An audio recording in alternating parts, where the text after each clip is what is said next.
dessa transmissão, ela está indo para o Facebook automaticamente. E nós vamos também disponibilizar essa gravação dessa transmissão no nosso canal do YouTube. Então eu vou fazer essa gravação aqui no meu computador para ter qualidade dessa transmissão depois lá no YouTube. Bom, nós vamos falar hoje sobre projeto e criação de banco de dados com MySQL Workbench. Esse vídeo também vai para o YouTube, para o Instagram também do nosso curso. Recentemente criamos um Instagram para o nosso curso técnico de informática. Ele foi divulgado, né, lá é CTT UFTM, o nosso Instagram. Bom, antigamente nós fazíamos esses encontros exclusivamente com os nossos alunos, através de videoconferência, e apenas os alunos podiam participar com perguntas através da videoconferência que nós fazíamos. Então, aqui para essa transmissão hoje, nós vamos usar 2 canais para participação. Quem estiver acompanhando pelo Facebook, fique à vontade para fazer perguntas a qualquer momento. Eu estou monitorando aqui a transmissão pelo Facebook e a partir do momento que surgir perguntas ou dúvidas, durante mesmo a explicação, não precisa esperar o final, durante aqui as minhas demonstrações, fiquem à vontade para colocar as perguntas de vocês aí nos comentários no Facebook.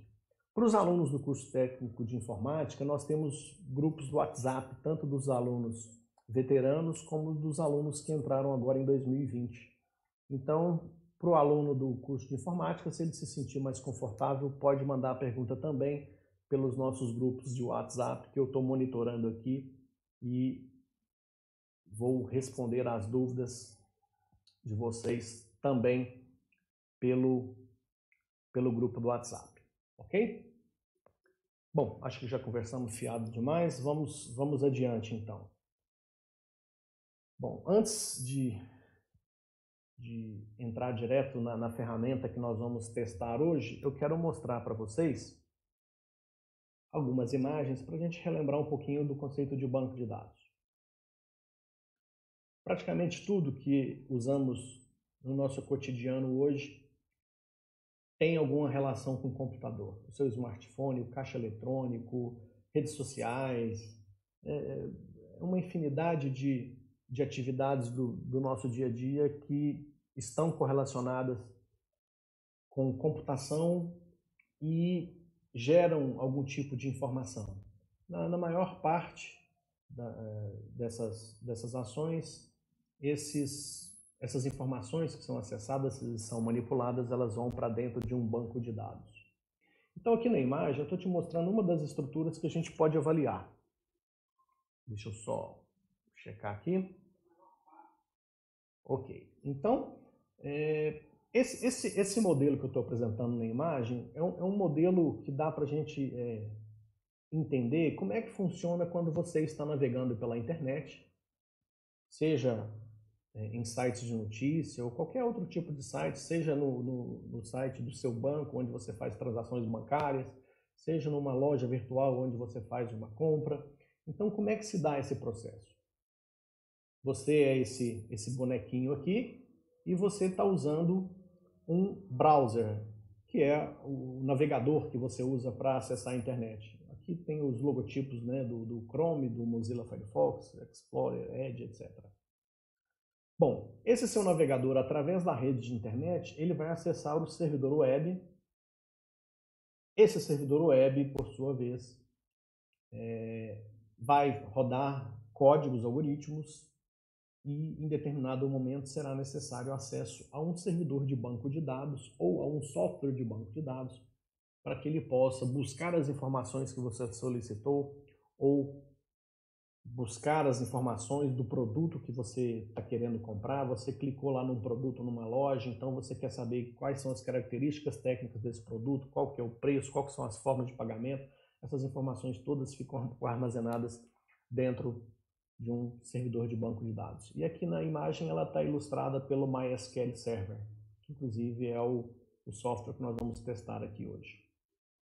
Aqui, gente, entre o usuário, o internauta, lá no seu navegador e as informações guardadas dentro do banco de dados, nós podemos ter várias tecnologias aqui no meio para fazer com que tudo isso aconteça com sucesso.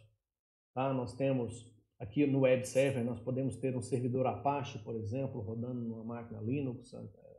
O Linux é até o exemplo colocado aqui nessa imagem que eu peguei na internet. Nós temos linguagens de programação, nós temos HTML, nós temos uma série de tecnologias aqui no meio que fazem esse meio de campo entre o servidor de banco de dados e o usuário que está lá na ponta. Eu queria aproveitar... daqui um pouquinho eu mostro. Vamos seguir aqui no raciocínio só para a gente não perder o fio da meada. Bom, ainda falando de banco de dados, nós temos outra estrutura que nós podemos avaliar. E também o banco de dados é muito importante. O exemplo anterior nós falamos de internet, né? Aqui agora nesse exemplo você vai imaginar a situação de uma empresa, certo? Então nós temos duas imagens. A imagem do lado esquerdo você considera esses bonequinhos aqui, ó, eles seriam os funcionários da empresa, cada um lá no seu escritório, na sua mesa de trabalho, na sua estação de trabalho, com o seu computador, fazendo as atividades do seu dia a dia dentro da empresa. Através da rede de computadores da própria empresa, né? Aqui na imagem está até ilustrando como uma intranet da organização. Esses usuários estão rodando aqui as aplicações nos seus computadores e essas aplicações, através da rede, vão acessar um servidor da própria empresa e esse servidor é o responsável por guardar as informações dentro do banco de dados. E aqui também nós temos diversas tecnologias e diversos softwares responsáveis para que toda essa brincadeira aqui funcione de forma adequada. Aqui na imagem do lado direito nós também temos uma outra representação, né, que significa a mesma coisa. Você tem várias estações de trabalho, são esses vários computadores que estão aqui em volta, onde poderiam estar os funcionários de uma empresa, e todos esses computadores interligados através de uma rede de computadores corporativa, acessando o data center da empresa ou os servidores da empresa onde estão armazenados os bancos de dados. Bom, legal. Quando eu mostro uma imagem dessa e eu falo para vocês que essa linha verde e essa linha vermelha dessa segunda imagem é a rede corporativa, não tenha na sua mente que isso aqui é dentro de um único prédio. Tá? Essa rede corporativa ela pode significar uma empresa que tem filiais espalhadas pela cidade, pelo estado, pelo país, pelo planeta. Então essa questão geográfica aqui ela não é relevante, desde que você tenha uma comunicação de rede, tudo isso aqui é facilmente possível. Bom, agora olhando mais de perto, como é que funciona a estrutura do sistema de banco de dados? Bom, você tem no meio do caminho o sistema de administração de banco de dados, o sistema de gerenciamento de banco de dados. O DBMS é da sigla que vem em inglês, tá? Então, é Sistema de Administração de Banco de Dados. Esse sistema, no nosso exemplo que nós vamos fazer na prática daqui um pouquinho, nós vamos usar o MySQL, que é um software que faz o papel desse sistema de gerenciamento de banco de dados. Existem vários outros, dezenas de outros softwares que fazem isso de forma muito competente. E veja que o que essa imagem quer mostrar é o seguinte: apenas o software de administração de banco de dados, apenas ele tem acesso aos bancos de dados, até por questões de segurança. Tá? Qualquer usuário ou sistema que precise fazer acesso ao banco de dados tem que conversar com o sistema de gerenciamento de banco de dados. Então aqui tem 3 exemplos, né? Tem 3 círculos na cor azul, mostrando exatamente isso. Você tem um aplicativo no seu celular que te permite movimentar sua conta corrente no banco. Então esse aplicativo, através de uma conexão de internet, ele vai conversar lá com o sistema central do banco, do qual você é cliente, e lá vai ter um software, um sistema de gerenciamento de banco de dados que vai permitir que o seu aplicativo do celular tenha acesso ao seu extrato, ao seu saldo, a que você faça uma transferência bancária e coisas desse tipo. Aqui nós temos um usuário e aqui um outro tipo de aplicativo. Então, esses três círculos aqui na cor azul são só ilustrações de vários tipos de aplicações, aplicativos e formas que você tem, né, de tecnologias que você pode usar para fazer acesso a um determinado banco de dados.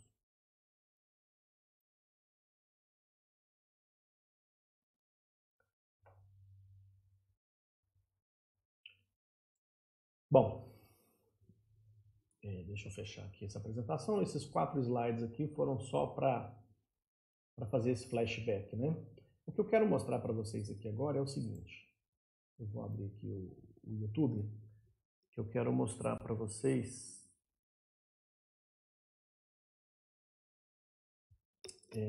Eu tenho um canal no YouTube, André. Se você procurar André UFTM no YouTube, você vai achar o meu canal, que é esse aqui. Olá, seja bem-vindo. Meu nome... Tá. Aí nas playlists, o que nós temos nas playlists? Já tem alguns anos que eu tenho o hábito de gravar as minhas aulas práticas com os alunos no laboratório. E eu vou disponibilizando aqui essas aulas, até para aqueles alunos que faltaram, os alunos que querem estudar e relembrar alguns conceitos. Então, no início desse ano está aqui, ó, 2021, aulas de banco de dados 1. Aqui nessa playlist nós temos 4 vídeos, foram as 4 aulas que nós tivemos esse ano dessa disciplina de banco de dados 1. Nesses 4 vídeos, nós começamos a aprender como é que eu faço para entender a necessidade de uma empresa ou de um cliente e transformar isso em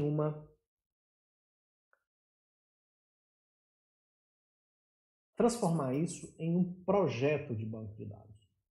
Tá? Então, quem precisar relembrar um pouco, volta aqui e assiste esses 4 vídeos aí, ó, são quase mais de 4 horas de aula aí, porque você vai ver as estratégias que a gente usava em sala de aula para, a partir de uma necessidade de uma empresa, de um cliente, de uma pessoa, a gente aplicava alguns conceitos, algumas teorias para chegar a um projeto de banco de dados. O que eu vou mostrar aqui para vocês hoje é como eu faço para pegar todos esses conceitos, essa proposta que é elaborada, né, a partir desses vídeos aqui, e como é que eu faço para colocar isso em um projeto. Para isso nós temos um software específico. Esse software, eu vou entrar aqui no site do mysql.com, que é o site que tem esses softwares. Aqui na parte de download, a gente vai aqui nesse último link aqui, ó, que é aqui que tem as versões com licença GPL da MySQL. E aqui nós temos o MySQL Workbench, que é o tema da nossa apresentação de hoje. Pronto. Aí você vai conseguir obter o software que eu vou demonstrar para vocês hoje. Não tem segredo, você vai escolher qual que é o sistema operacional do seu computador, faz o download e a instalação dele também não tem segredo. Aqui no meu notebook, que eu estou mostrando a tela para vocês, eu já tenho ele instalado. E o Workbench, então tá aqui. Vou abrir ele para a gente fazer um exemplo prático, uma demonstração prática de como fazer um projeto de banco de dados, considerando que já foi feito um estudo, né, das necessidades da empresa, ou daquela pessoa, ou daquele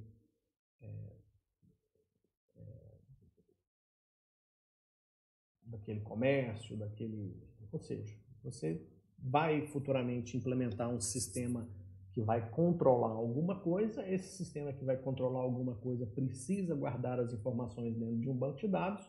Para isso, você tem que trabalhar na elaboração desse projeto. Então, estou aqui na tela inicial do Workbench. Tá? Bom, vamos então fazer um novo projeto. Aqui vou criar um novo modelo. Esse modelo é o modelo que é o projeto do meu banco de dados. E a gente vai trabalhar com um diagrama, que é uma forma visual de enxergar melhor qual é a estrutura desse banco de dados que nós vamos criar. Beleza, então eu vou tirar essa área aqui do lado direito, que a princípio eu não vou usar. Para isso eu clico nesse botão, ele some e eu tenho aqui. Bom, basicamente um projeto de banco de dados ele é composto de tabelas e relacionamentos. Então,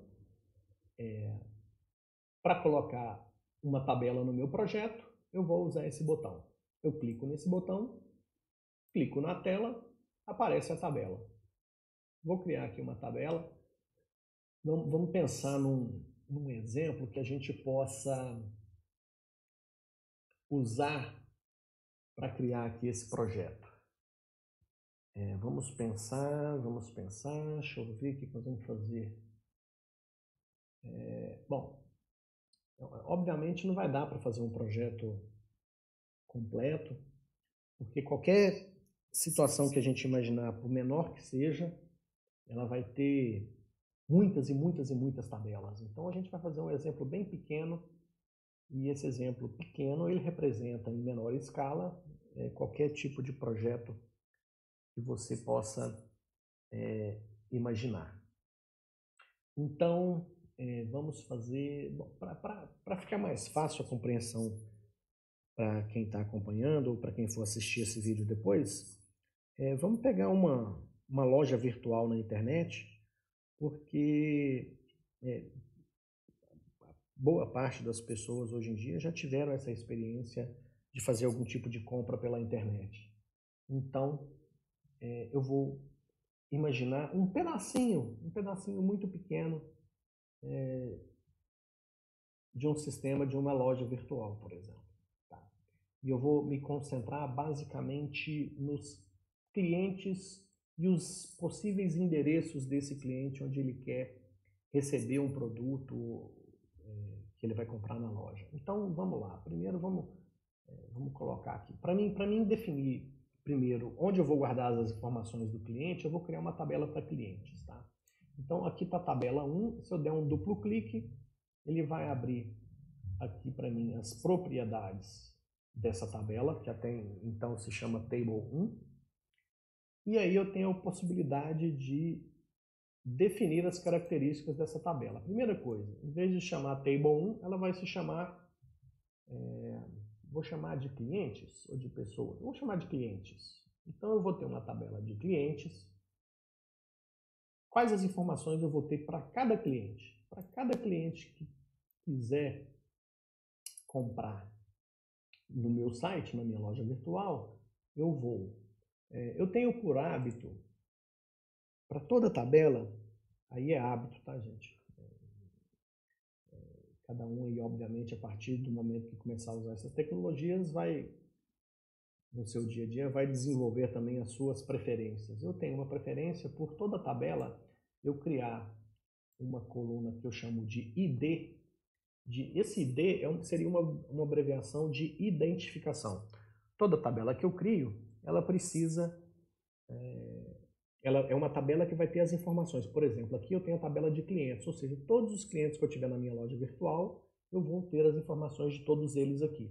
Então, cada cliente vai ter uma identificação única. Seria um código, né, único para que eu possa identificar aquele cliente. Bom, abrindo aqui um parênteses, eu acho isso importante. Por que precisa dessa questão de identificação? Pessoal, eu acho que todo mundo está cansado de saber que envolveu computação tem que ter algum tipo de código para identificar, para distinguir cada item dentro do conjunto. Vou dar vários exemplos para vocês. O Detran, de um estado, para controlar os veículos de um estado, eles inventaram placa. Para que carro tem placa? Carro tem placa porque quando você pega o que está escrito na placa, aquela combinação tem que achar um único veículo. XPT 0105. Esse número tem que achar um único veículo dentre os milhões de veículos que tem num estado ou num país, né? Outro exemplo, a Receita Federal, você emite um CPF por quê? Por que precisa existir CPF? Porque nós somos mais de 250 milhões de brasileiros, se não me falha a memória, e a Receita Federal precisa te achar. E aí, para te achar, para saber uma forma de identificar você rapidamente através desse número. Pegou um CPF, aquele número de CPF tem que achar uma única pessoa. Tá? Então, essa é a lógica do código. Tá? Para tudo que a gente faz hoje em dia tem código. Você chega no banco lá, fala para o seu gerente, bom dia, você pode ver aí para mim qual que é o limite que eu tenho, que eu preciso fazer um empréstimo? Você acha que o gerente do banco vai perguntar qual que é o seu nome completo ou qual que é o seu CPF, qual que é o número da sua conta? Ou seja, ele vai te pedir alguma informação, algum código que ele permita identificar no sistema computacional do banco quem é você. Ok? Então essa é a ideia disso aqui.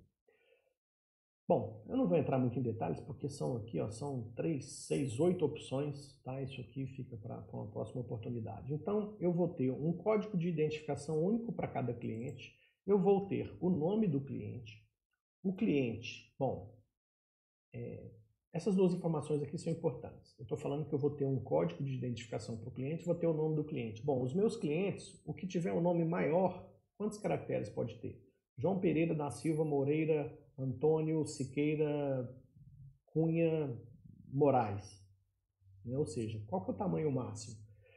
E aí, eu já vou abrir um parênteses aqui, o seguinte, eu já inclusive falei para os alunos no curso, né, tá lá gravado naqueles vídeos que eu mostrei anteriormente, quais são os tipos possíveis aqui? Esses tipos possíveis, se você voltar aqui no site da MySQL, do mesmo jeito que tem, vamos voltar aqui, mysql.com, do mesmo jeito que tem o downloads, tem a documentação. A documentação tem tudo que você precisa saber sobre MySQL. Então, aqui no downloads, na documentação, eu consigo consultar todos os detalhes técnicos que eu preciso sobre essas tecnologias. Tá?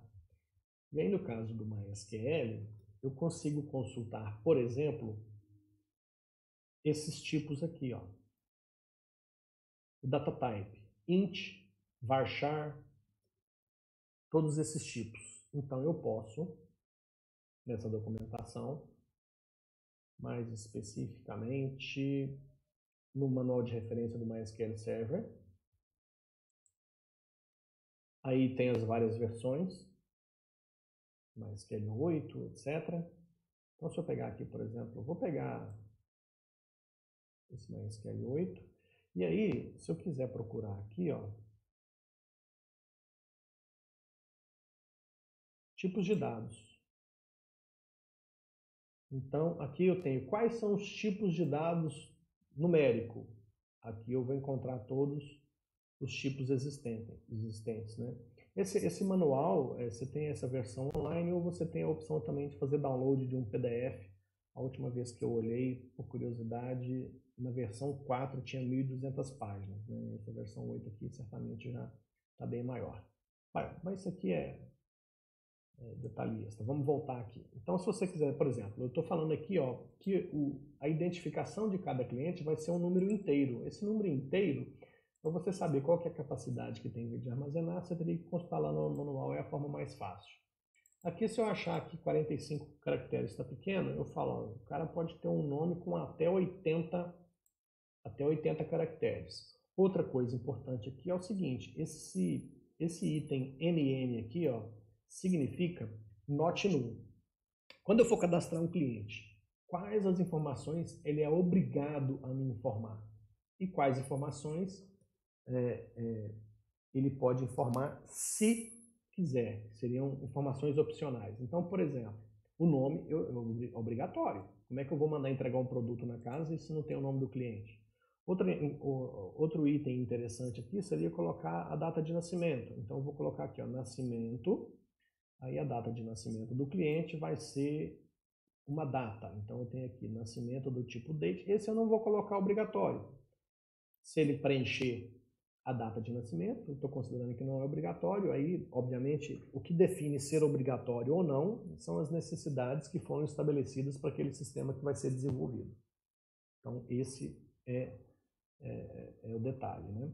Bom, por exemplo, para que eu quero a data de nascimento do meu cliente? Poxa, de repente, no dia do aniversário dele, eu posso mandar um cartãozinho, um e-mail, um cartãozinho de parabéns, posso mandar um cupom de desconto, coisa do tipo.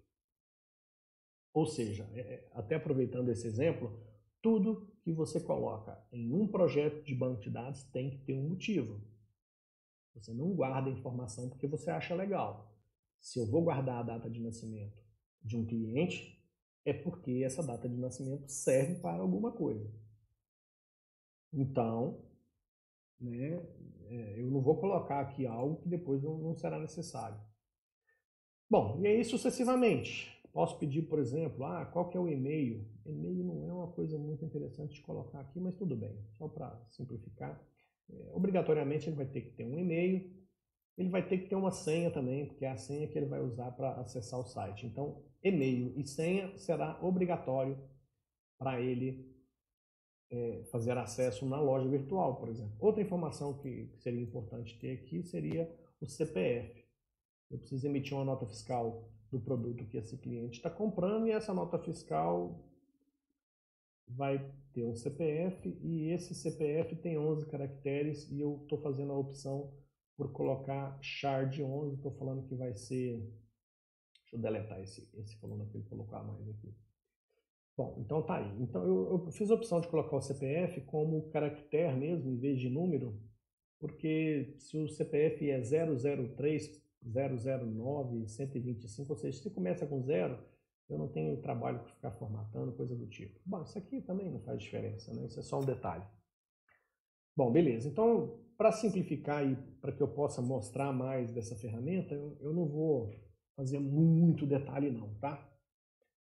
Bom, na maioria das lojas que você vê na internet, você automaticamente digita o CEP e ele já preenche tudo e você tem que colocar só o número e o complemento, tá?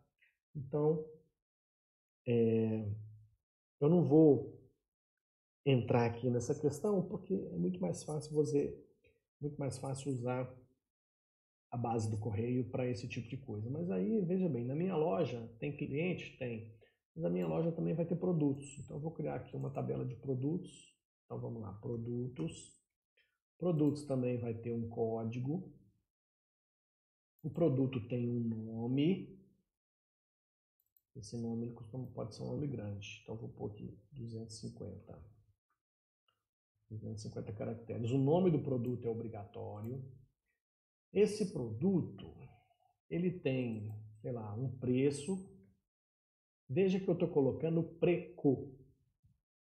Essa é uma informação relevante. Quando eu coloco tudo que eu estou escrevendo aqui, decimal 10,2. O que é decimal 10,2? Significa que o preço do produto ele terá 10 dígitos, sendo que 2 desses dígitos estão após a vírgula. Então é 8 antes e 2 depois. O preço é obrigatório. Nome, ok. Deixa eu dar uma organizada aqui nessa janela para ficar... Isso aqui não abaixa não. Deixa eu subir para cá então. Aí, legal. Bom, então o produto tem um nome, tem um preço. Eu vou pôr uma descrição aqui. Ó. Eu estava falando do C-cedilha, né? O que acontece? Isso aqui vai ser do tipo texto. Ele tem uma especificação técnica, que é em formato de texto, tá? Por que eu não coloco C-cedilha, eu não coloco acento? Por quê? Porque esses nomes que eu estou definindo aqui, essas informações, ao serem apresentadas o internauta, para o cliente, elas serão apresentados os dados e não nome, preco, descricão. Tá? Isso aqui é só o nome da coluna da tabela onde ficará armazenadas as informações. A gente não usa, não tem o hábito de usar C cedilha, TIL, caracteres especiais por uma questão de compatibilidade entre tecnologias. A gente pode ter alguns conflitos aqui com alguma linguagem de programação, então a gente evita. Tá? Bom, então, ok. Como eu disse, vou fazer de uma forma muito simplificada, porque o objetivo principal aqui é mostrar a tecnologia do Workbench, que é essa ferramenta que a gente está usando aqui. Bom, eu tenho então o cliente, deixa eu aumentar um pouquinho o zoom desse negócio aqui, porque quem estiver vendo no celular deve estar num sofrimento danado. Deixa eu aumentar o zoom aqui, facilita um pouquinho. Legal. Então eu tenho o cliente, eu tenho o produto. Legal. Mas eu tenho o quê? Eu tenho as compras. Então, vou criar uma nova tabela e essa tabela vai ser a tabela de compras. Bom, pessoal, só recapitulando aqui. Por que eu criei uma tabela de clientes? Por que eu criei uma tabela de produtos? Por que eu vou criar uma tabela de compras agora? Como é que é a dinâmica? Como é que eu escolho qual tabela vai ter ou qual tabela não vai ter? Só recapitulando, isso nós fizemos nas 4 primeiras aulas no início do semestre, tá? No início do ano, semestre, que eu estou até esquecendo que a gente já está quase virando, né, do primeiro semestre para o segundo semestre do ano. E nós paramos em março, né? Tem inclusive as datas aqui, ó, nas aulas do dia 21 de fevereiro, 28 de fevereiro, 6 de março e 13 de março, que foi a nossa última aula no nosso laboratório. Depois disso foi suspenso, né? Você consegue recapitular como que a gente chega à conclusão de quais as tabelas eu preciso colocar no meu projeto. Lembrando sempre que o objetivo primordial é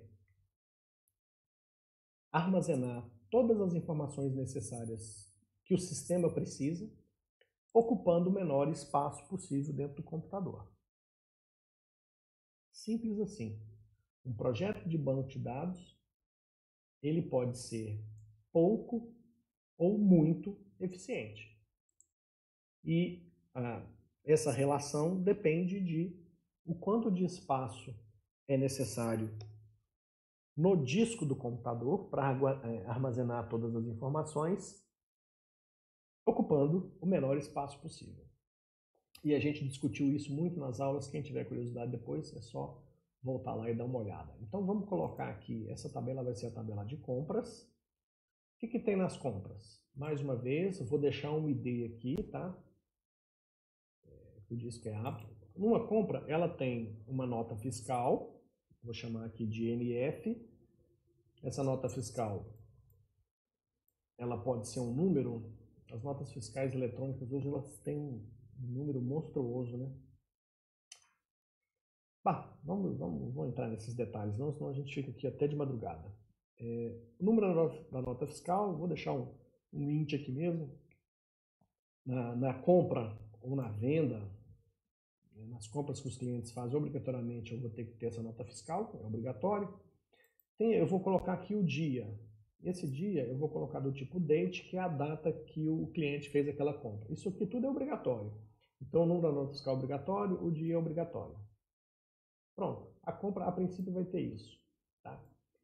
E aí, vamos começar a fazer uns testes aqui com as funcionalidades dessa ferramenta. Bom, um cliente, ele pode fazer quantas compras? Várias. O cliente pode fazer várias compras na loja. Agora, uma compra, ela é feita por um único cliente. Uma compra é feita por um único cliente. A nota fiscal é emitida para um CPF ou para um CNPJ. Aliás, eu nem considerei CNPJ nesse exemplo nosso aqui. Como eu disse, a intenção aqui não é muito na concepção do projeto, mas no uso da ferramenta. Então, eu vou passar um pouco por cima desses detalhes. Ok, então, compras. O cliente pode fazer muitas compras, mas a compra é feita por um único cliente. Por que eu estou fazendo essa análise de qual é a relação entre o cliente e a compra? Porque na hora que eu for fazer os relacionamentos, eu vou usar esses botões aqui embaixo. Aqui está falando que é 1 para 1, Aqui está falando que é um para muitos. Aqui um para um de novo, um para muitos de novo, muitos para muitos. Tá, então vamos entender esse troço. É um cliente para muitas compras e uma compra para um cliente. Então aqui é um cliente para muitas compras. Então um para muito é isso aqui, ó. Eu clico no cliente primeiro e clico na compras depois. Opa, fiz errado. Vou voltar aqui com Ctrl Z. Vou usar esse outro aqui. Depois, numa outra oportunidade, eu explico a diferença desse aqui que é um para muitos e esse aqui que também é um para muitos, tá? Na realidade, funciona assim, ó. Eu clico primeiro no compras e depois no clientes. Então, o que ele fez aqui, ó? Ele fez uma ligação para me mostrar que entre cliente e compra existe uma ligação. E essa ligação, ele está mostrando aqui, ó. Nessa linha pontilhada, ele colocou o número 1 aqui do lado do clientes e o sinal de infinito aqui do lado de compras. Por que o sinal de infinito? Porque um cliente pode fazer infinitas compras. Quando eu falo infinita, é desde nenhuma até milhares. E aí, outra coisa que ele fez automática, não sei se vocês perceberam, foi criar dentro da compras esse clientes ID que não existia. Eu vou até mudar o nome, aí já é mania. Porque ele criou isso aqui automaticamente, ó. Em vez de clientes underline ID, eu vou deixar simplesmente cliente. Pronto, isso para mim já é suficiente. Então, olha só. Ou seja, lá na tabela onde eu armazeno as compras, vai ter uma coluna que vai ter a identificação do cliente, que vai me permitir, através dessa conexão, me levar na tabela de clientes e eu vou conseguir fazer a identificação do cliente. Bom, eu vou um pouquinho mais rápido, porque já estamos aqui há quase 40 minutos e eu ainda quero criar esse banco de dados aqui para que vocês vejam. Então eu vou dar uma acelerada aqui, pessoal. Qualquer dúvida pode postar aí nos comentários do Facebook, os alunos do curso técnico de informática podem postar no WhatsApp que eu estou monitorando aqui. E eu vou dar uma aceleradinha aqui para a gente criar esse banco de dados aqui hoje ainda. E aí depois, eventualmente, eu vou monitorando no YouTube, no próprio Facebook e eventualmente os comentários que tiverem sobre dúvidas, a gente prepara uma outra oportunidade e faz mais uma transmissão dessa para esclarecer as dúvidas que forem postadas posteriormente, tá?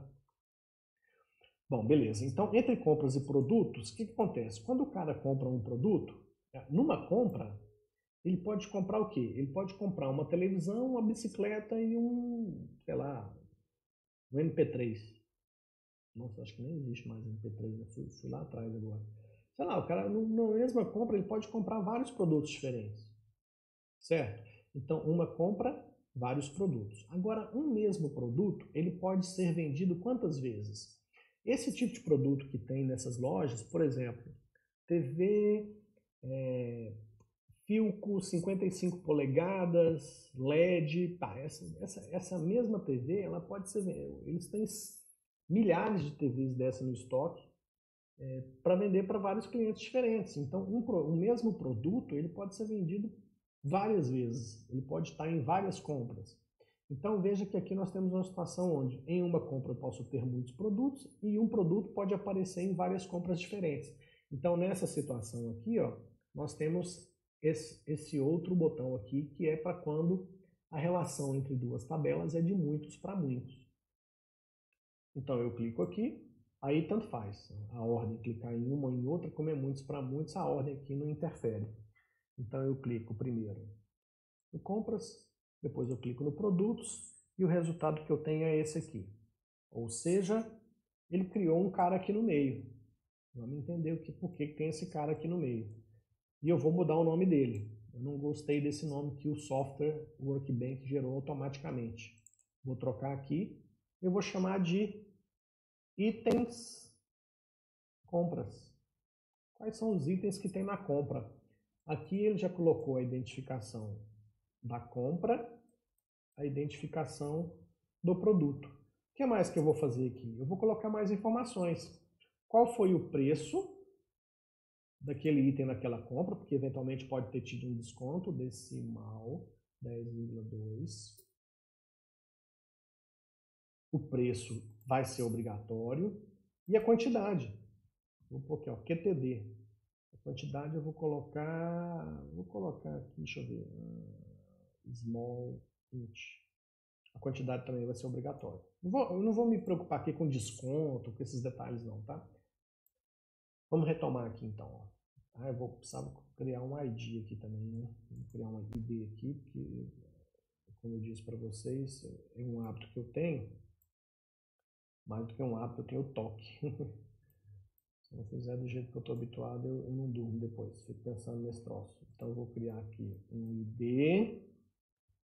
E esse ID vai ser do tipo... Nossa, eu esqueci de um detalhe importantíssimo. Integer e vai ser chave primária. Gente do céu, esse workbench eu vou salvar aqui porque ele costuma dar uns problemas.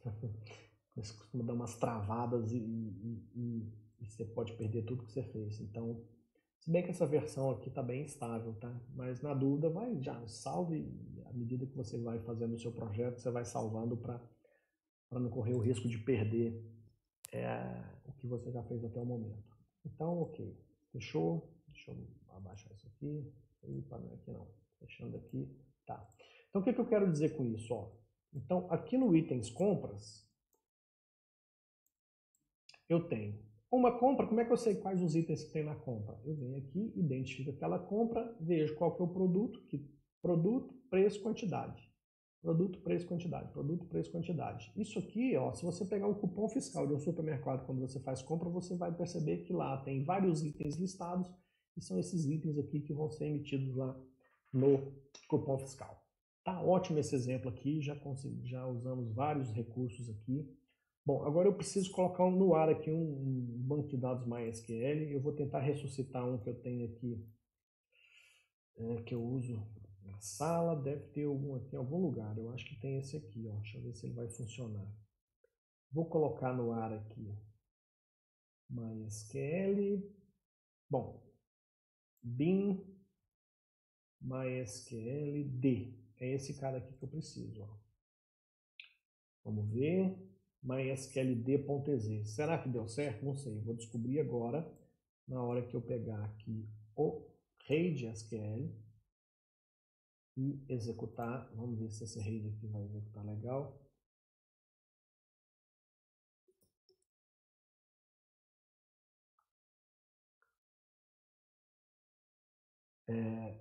Bom, enquanto está abrindo o software aqui, o Jefferson está perguntando se tem como depois enviar por e-mail essa live do SQL no meu e-mail, para eu dar uma treinada. Cheguei atrasado na live. Ok, Jefferson, pode ficar tranquilo que o vídeo vai ficar disponível aqui na página do Facebook do curso, tá? A gente vai levar para o nosso canal do YouTube, vamos tentar subir no Instagram também, mas pode ficar tranquilo que depois eu te mando também para que você possa revisar depois. Ok, Jefferson? Um abraço. 2 Jefferson, né? Temos um Jefferson ex-aluno que fez a pergunta e o Jefferson, aluno atual, veterano, acompanhando a gente aí. Abraço para vocês, pessoal. Bom, então vamos lá. O que acontece? Abri esse software aqui e com esse software eu coloquei um MySQL no ar, tá? Coloquei o MySQL no ar, rodando aqui na pasta bin. Tá? Essa pasta aqui, o MySQL 5556, é uma versão do MySQL que eu fiz download há muito tempo lá do site da MySQL. Tá? Então, tá aqui. Bom, como eu expliquei para vocês naqueles slides, eu estou aqui usando um software. Esse software quer ter acesso ao servidor de banco de dados. Para isso, eu preciso especificar aonde está esse servidor de banco de dados. Na rede da empresa ou na própria internet. Aqui no meu exemplo, o servidor de banco de dados MySQL está na mesma máquina que eu estou usando esse software aqui. Então, esse número IP 127.0.0.1 é o endereço IP do meu próprio computador. Por padrão, o MySQL, quando você instala, o usuário todo-poderoso é o root, né? R-O-O-T, e a senha em branco. Obviamente, isso é ideal que você altere após uma instalação. Cliquei no abrir, beleza aqui, ó. Tá vendo? Então eu estou vendo aqui o meu servidor local, que é um servidor MySQL, e ele já me mostrou que lá existem 5 bancos de dados. Então eu quero criar um banco de dados novo para esse exemplo que eu acabei de projetar, que está aqui no meu Workbench. Então eu vou criar um banco de dados, botão direito do mouse aqui em cima desse golfinho branco, né, que é o logotipo do MySQL, criar novo, banco de dados, vou colocar aqui, ó, aula 10/6. O nome desse banco de dados, vamos. Loja virtual. Mais uma vez, não uso acento, C cedilha, tá? O nome desse banco, isso aqui também daria para fazer uma live para falar só sobre isso aqui. Bom, loja virtual, cliquei no botão OK, foi criado o banco de dados aqui, ó. Esse banco de dados, o que tem dentro dele? Nada, ele está completamente vazio. Por que eu gosto desse software?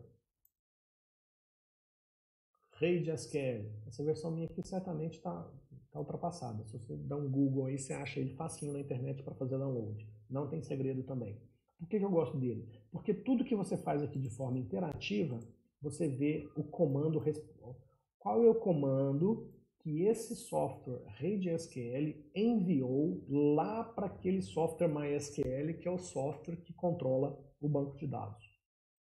Beleza. Eu poderia automaticamente mandar o Workbench já ir lá dentro do banco de dados e criar esse negócio, tá? É uma outra forma de fazer. Eu vou fazer primeiro aqui, até para ficar mais didático, eu vou mostrar para você o seguinte. Você pode vir aqui na parte banco de dados. Deixa eu ver aqui. Não, é aqui mesmo. Banco de dados. Deixa eu pensar aqui. Ele foi criando tudo que eu fui projetando aqui, pessoal. Ó. Tudo que eu projetei aqui, ele criou aqui, ó. Tá vendo? Ó. Aqui, ó. Tabela clientes. Deixa eu tentar reorganizar isso aqui para você ver melhor. Ó. Tá vendo? Ele já foi esboçando isso aqui, ó. Tables. Quais são as tabelas? Clientes, compras, itens, compras e produtos. Então, só que o banco de dados se chama MyDB. Eu tenho que mudar esse nome aqui, ó. Então, dei 2 cliques, tá? Dei 2 cliques e eu já trouxe aqui. Então, em vez de MyDB, qual que é o nome do banco que nós criamos? Loja virtual. Então, eu já vou trocar isso aqui para facilitar a minha vida, porque na hora que ele for gerar o código, loja virtual, ele já vai gerar esse negócio com o nome que é o nome que me interessa. Pronto, agora sim eu vou fazer aqui, ó, vou gerar o código. Aqui, next, pronto. Esse código aqui, ó, é o código que eu preciso processar lá no servidor de banco de dados para que esse projeto meu seja implementado. Você vai ver aqui, ó, que se você tentar ler essas instruções, isso aqui são comandos, tá? Isso são instruções SQL que são enviadas que serão enviadas para o software de banco de dados para que ele crie esse banco de dados lá no nosso servidor, né? Então, se você for ver aqui, ó, é muito fácil traduzir isso aqui. Criar a tabela, se ela não existir, o nome dela será clientes dentro do banco de dados loja virtual. E aqui tudo que a gente definiu no projeto é colocado aqui dentro automaticamente.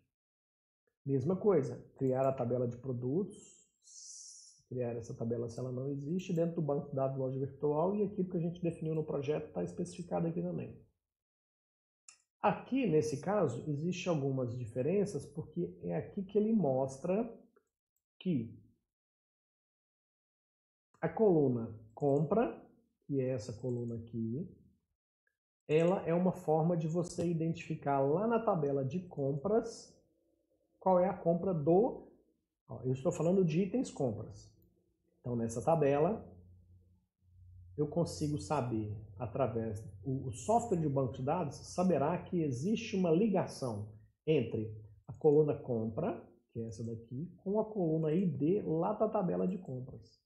O mesmo acontece aqui. Ele saberá que existe uma relação da coluna produto, olha aqui, ó, relação da coluna produto lá com a coluna ID da tabela produtos. Bom, eu posso simplesmente pegar isso aqui, ó, copiar, E eu posso processar esse negócio aqui, ó. Colo aqui, colar, pronto. Eu gosto, como eu não sei se eu digitei nada errado, ou se tem algum erro nesse meu projeto, ou se tem erro em algum desses comandos, eu gosto de executar por partes. Então eu vou pegar aqui, selecionar o primeiro comando de criação de tabelas, venho aqui nesse pedaço e clico na opção ou no teclado Ctrl F9, executar seleção, executar apenas a instrução que está selecionada. Então assim, quando eu clicar aqui, o que vai acontecer? Cliquei. O software RaidSQL pegou esse comando aqui e mandou lá para o MySQL. Como é que eu faço para descobrir se deu certo? Vem aqui e dou um atualizar. Depois de atualizar, eu já vejo que dentro do meu banco de dados loja virtual tem a tabela clientes. Então, se deu certo, eu posso apagar isso aqui que foi processado com sucesso. Agora, para criar a tabela de produtos, mesmo procedimento. Executar seleção, não deu erro, ótimo, apago. Se eu mandar atualizar aqui de novo, ó, tenho que clicar aqui, atualizar, atualizou, tá lá, clientes e produtos. Se eu clicar aqui, ele me mostra a estrutura, ó. Ele está criando, só que isso aqui, qual que é a diferença do que eu estou vendo aqui no Workbench? Praticamente as mesmas informações. Só que aqui, pessoal, é o seguinte, isso aqui já está criado lá dentro do banco de dados.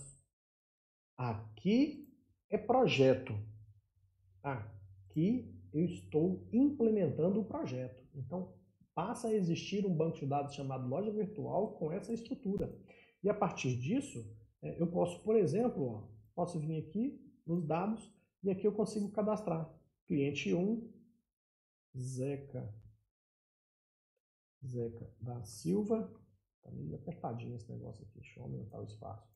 Data de nascimento do Zeca da Silva, 1980. O e-mail zeca@zeca.com. Senha, essa senha obviamente ela seria criptografada. CPF também teria que ter um processo de validação. Deixa eu aumentar isso aqui para ficar pronto. Então, ó, já tenho um cliente cadastrado, já tem informação. É óbvio que o cadastramento do cliente não se dá através desse aplicativo que eu estou mostrando para vocês. Esse aplicativo aqui é mais para a gente fazer a gestão da estrutura do banco de dados, porque esse cliente cadastrado, ele vai se cadastrar numa página da internet, ele vai preencher as informações, essas informações vão chegar aqui dentro do banco de dados passando por linguagens de programação, regras que serão escritas por programadores. Que aí é outra disciplina, é outro assunto, tá? Mas só para a gente continuar aqui, falta compras. Vamos criar aqui a tabela de compras. Pronto, sucesso na criação. E, por último, a tabela de itens compras. Então, pronto. Clico aqui, só para ver, atualizar, criadas as tabelas. Pronto? Então, isso foi criado, tá? Bom, a outra possibilidade, eu vou só para finalizar essa apresentação de hoje, já estamos indo para quase 1 hora, está ficando até um pouco cansativo, mas pelo menos esse conteúdo depois fica disponível aí nas redes sociais do curso e você pode estudar depois com calma, né, ir dando pause. Aliás, o ideal é isso. Pega esses softwares lá no site onde eu mostrei para vocês, baixa para o seu computador e vai fazendo passo a passo, vai dando pause no vídeo, vai fazendo junto, que é a melhor forma de você aprender. Bom, eu vou apagar tudo isso que eu criei aqui, ó. Vou apagar essas 4 tabelas com o botão excluir. Pronto. Apaguei as tabelas do banco de dados. Está vazio de novo. Só para mostrar para vocês, eu teria a possibilidade aqui, ó. Na mesma opção que eu fui, em Next, ele vai me mostrando, tem uma série de possibilidades aqui nessas telas. Ele me mostra aqui, ó. É isso mesmo que eu quero? Next. Aí o que ele faz? O próprio MySQL Workbench, ele se conecta lá no banco de dados e já manda todas aquelas instruções. Então, se eu voltar aqui agora e der uma atualizar, olha lá, tá tudo aqui de novo. Aquele cliente que eu tinha cadastrado sumiu, porque afinal de contas eu apaguei todo o conteúdo do banco de dados. Certo? Então, apaguei todo o conteúdo, então já era. E o próprio MySQL Workbench, a partir desse projeto, ele já se conectou no meu servidor MySQL e criou toda essa estrutura lá para mim.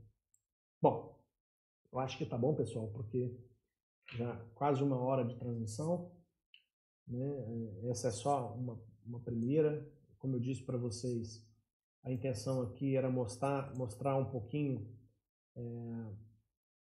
do MySQL Workbench, que é essa ferramenta muito interessante para se trabalhar com projetos de banco de dados, principalmente com a parte de MySQL. Como eu disse para vocês, eu vou acompanhar aí depois as eventuais dúvidas que forem sendo postadas no nosso canal, tanto no nosso canal do YouTube, como também na nossa página do Facebook. E à medida que for surgindo novas dúvidas, a gente prepara novas transmissões para a gente voltar a falar desses assuntos, tá? Então deixa eu voltar aqui para me despedir de vocês. Bom, pessoal, eu acho que o objetivo foi atingido. O objetivo dessa transmissão era mostrar para vocês um pouquinho da ferramenta do MySQL Workbench. Vocês viram que ele é relativamente poderoso, né? É uma ferramenta que pode te ajudar muito a trabalhar com projetos e implementação de banco de dados, tá certo? Qualquer dúvida, posta pra gente aí no Facebook, no YouTube. Eu vou subir depois esse vídeo também no nosso canal do YouTube. Tá? Fiquem à vontade para postar lá as dúvidas, as perguntas. Os alunos do curso também fiquem à vontade para chamar no WhatsApp, lá no nosso grupo, para a gente discutir esse e outros assuntos. Ok? Bom, pessoal, eu acho que era isso que eu tinha para falar para vocês. No mais, eu espero que todos estejam bem. Uma boa noite para todo mundo. Tá? Um bom feriado. Essa é boa, né? Um bom feriado aí para quem vai curtir o feriado amanhã. Eu comentei com a colega do Cefores hoje lá na UFTM. A gente estava conversando mais cedo no WhatsApp. Até comentei para ela que eu já não estou vendo muita diferença de feriado, de sábado, de domingo, de segunda. Para mim tá, o negócio está tudo igual. Então, por favor, fiquem à vontade. Teria o maior prazer em tirar as dúvidas. Tá? E é só mandar para a gente aí nos nossos canais, nas nossas redes sociais, que a gente volta a se falar. Se for o caso, a gente faz uma transmissão específica para sanar essas dúvidas. Ok? Pessoal, boa noite, bom descanso e até a próxima. Um abraço.